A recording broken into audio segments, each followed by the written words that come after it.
今天我们来做个青椒酿肉，香辣多汁，妥妥的下饭神器。青椒切掉头部，从中间划开，再将里面的籽去掉。猪肉馅中打入一个鸡蛋，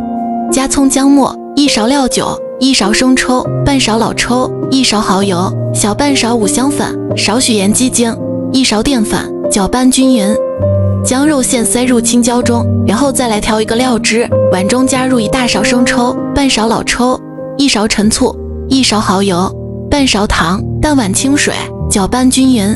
选蚝油的时候一定要看配料表，像我用的这个李锦记就装蚝油，它真的是和普通的蚝油不一样。李锦记的这个配料表第1位就是蚝汁，它是用非一激法熬制出来的，吃起来是鲜而不是咸，无论拿它是炒青菜、凉拌菜都没问题。而且这个牙膏管的设计真方便，不像以前的那个玻璃瓶，用久了瓶盖都粘住了，炒菜的时候甩都甩不出来。这个就用多少挤多少，最后1滴都不会浪费，行口还有防漏法，用完了也干干净净的，1分价钱1分货，真应该给家里人吃点好的蚝油。起锅热油，先将肉面朝下煎，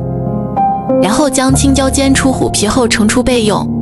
锅中留底油，炒香蒜末，放入青椒，再倒入料汁，盖上盖子，小火焖3分钟左右，然后倒入淀粉水收浓汤汁，让青椒裹满酱汁就可以了。配上米饭，真的太香了，3碗米饭都不够吃。